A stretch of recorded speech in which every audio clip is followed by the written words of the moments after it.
Hi, welcome back. Parent Power, Child Success, we're on our way. ABC Parenting Method, we're on our way. We talked about self-assertion last time. Really helpful, really necessary, really important foundation to be able to guide our children because it creates self-discipline in our children. It helps them to know what they have to do without getting into all these other difficulties every time we need them to do something and they need to do what they're supposed to do. But the next step, the next skill, the next parent action that we need to learn and get good at is B, ABC method. B for brief, small consequences. Brief, small consequences are really, really helpful. They're really, really effective. They can change your life and your child's life by using them. Brief, small consequences are a lot more effective than large, big ones. Why? Why would that be? Let's see. When we use brief, small consequences, we follow through. They're immediate. All kinds of different reasons why brief, small consequences are a lot better than large, big ones, or threats, or carrying on, or screaming. And very often when I talk to parents or audiences about this, these are the common reasons that people give, because they realize that very often, oh, I screamed at my child and I threatened this and that, but it didn't work, and didn't take it away from him, and so I didn't follow through, and then it wasn't immediate, and it's later on, and a week later, it still doesn't know. All these things are important, but I think that there are two main reasons why brief, small consequences are a lot more effective than large, big ones, which are critical in terms of our child's development. The first, well, let me put it to you this way. I do a lot of child therapy, as well as adult, parent counseling, couples counseling. And when I do child therapy, one of my first questions is when parents bring me a child who's maybe misbehaving or they're having difficulties or not following through in their chores or responsibilities, one of my first questions is, well, do you use punishment? Do you use consequences? And very often the answer is no, no. I say, well, why not? I say, well, they don't work. I say, well, why don't they work? I say, well, we took everything away from Jimmy and now he doesn't care anymore. Oh, that's just the problem. Large, big consequences, we blow our leverage. We blow our leverage. We take everything away and then there's nowhere to go. There's no more motivation. There's nothing more that we can do to help Johnny to do what he or she has to do. Or Jamal, or Sarah, or Lizbeth. Whatever the case may be, they feel in the end as though we were unfair. They were treated unfair. That they have a gripe.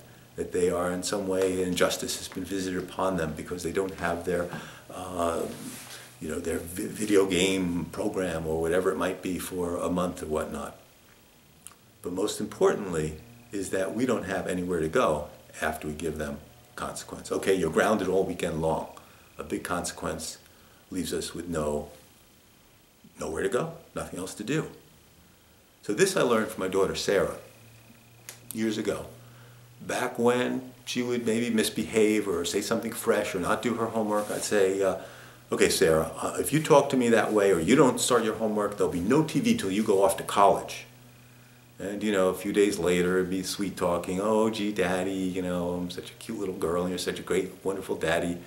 Okay, you'd have your TV back. Maybe I'd be sweet talked or maybe we'd forget about it or all kinds of different things would happen. Even though for years without her TV till she went off to college, might have showed her something. She was so happy to get it back once she went to college. No, in fact, I guess I didn't follow through with that threat. But what I did learn is that I found out that there are so many opportunities in a week that when I said to her, oh, gee, Sarah, if you talk to me that way, you can be angry with me, that's fine, but you can't be fresh or disrespectful. You can say it in a nice way. Dad, I'm angry at you, and I like you to understand this or that, or don't want to do your homework or whatnot. I can understand that, but if not, then there'll be half an hour no TV. Oh no, Daddy, not half an hour no TV. My favorite show is coming on, and I have to watch it, and this and that. Well, you have a choice. Make a choice. You can start your homework now. You can say that in a good way, or it'll be half an hour no TV. Well, the thing I discovered is that there are so many half hours in a week. Okay, you lost that half hour, Now try to start your homework or say what you have to say in a nicer way, in a better way, or it'll be another half hour, no TV. So, number one, I found out that I've got tremendous leverage. I'm still able to influence her and how she's going to do. See, part of the problem is that children today want what they want when they want it. They've got to have it right away. They've got to have it right now. Because they're programmed for instant everything on TV. You know, by the end of a 30-second commercial, the child gets exactly what they want: the big toy, the truck, the video game, the PlayStation, whatever it might be, the motorized car, the helicopter, you name it.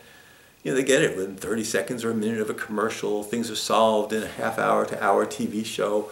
You know, things happen fast, instant, and quick. And they see, as role models, children getting what they want when they want it, as soon as they want it, instantly, and certainly within 30 seconds to half an hour. This helps them to learn that, in order to get what I want, it's not necessarily going to come instant and be immediate. I've got to take a breath, calm down, and I've got to choose how to get it. I've got to find a way how to get it. So, number one, we get enormous leverage. Number two, one of the most important things that we can help our child do as parents is to learn how to use the choose skill. A lot of children today don't really use the choose skill. They have difficulty. They want what they want when they want it, they have to have it then, and they just are impulsive and they take action and they don't think about the consequences of their action. When we use small brief consequences, we help our child to learn and build the choose skill. Well then in that case, do I want behavior from column A with the positive rewards and consequences and things I can get?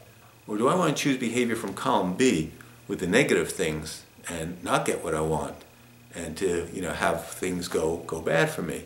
It allows them to take a step back and think for a second and take a little gap, a little space between their impulsivity and their wanting what they want to be able to control themselves, to learn self-control, to be able to choose which behavior, which action they want to take.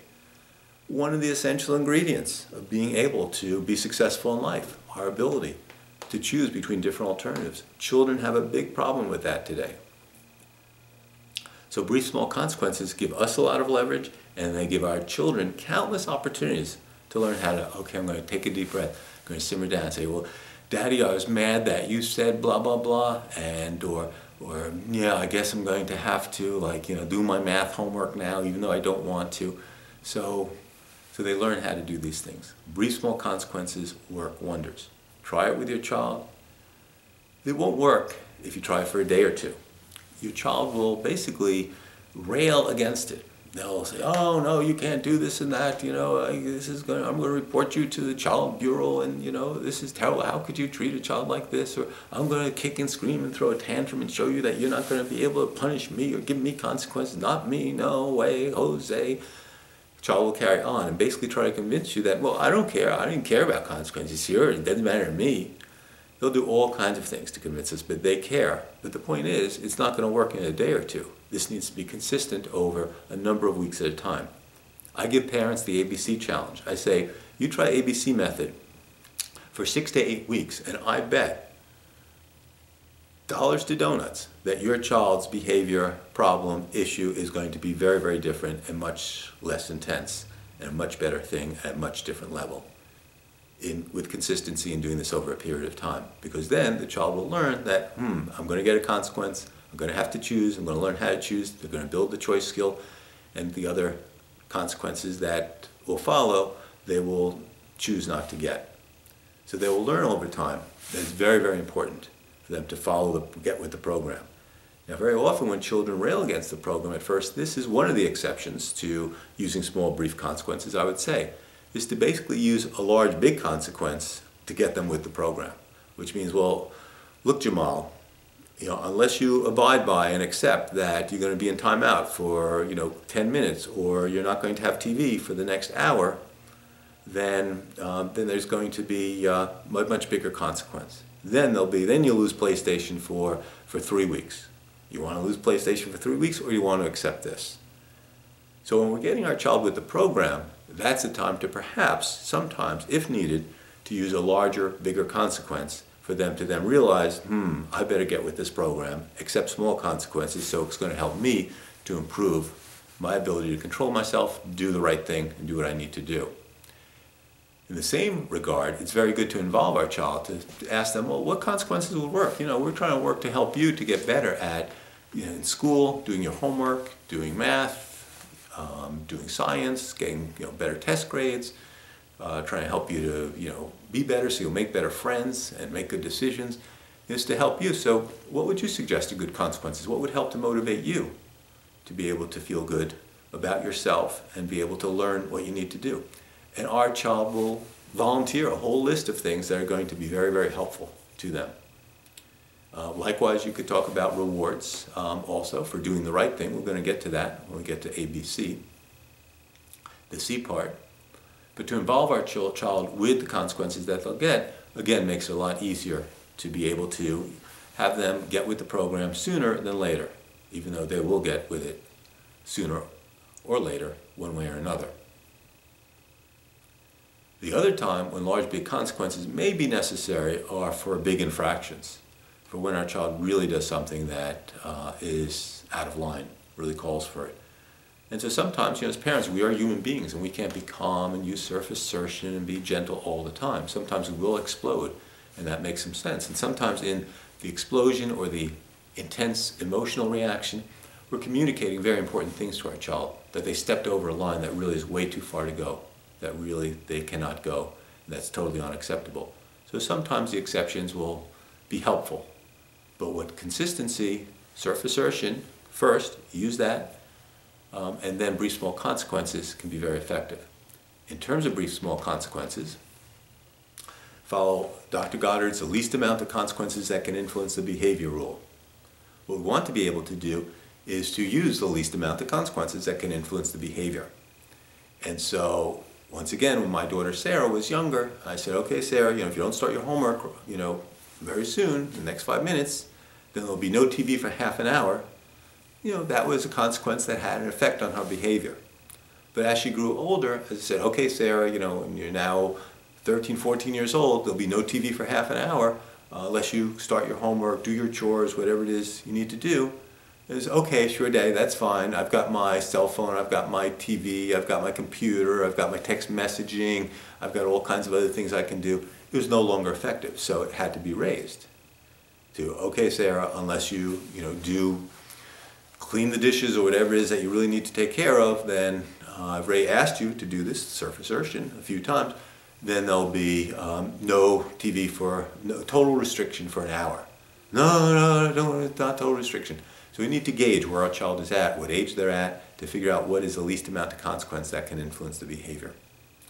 So try it, brief small consequences, they work, they're really critical, they're really important, they will build the inner skills, the inner foundation, the character that we really want to really be able to help our children to learn, grow, and be successful in the right ways. It's been wonderful being with you. I look forward to seeing you again in our next session. Try it, use it, brief small consequences. It's a keeper.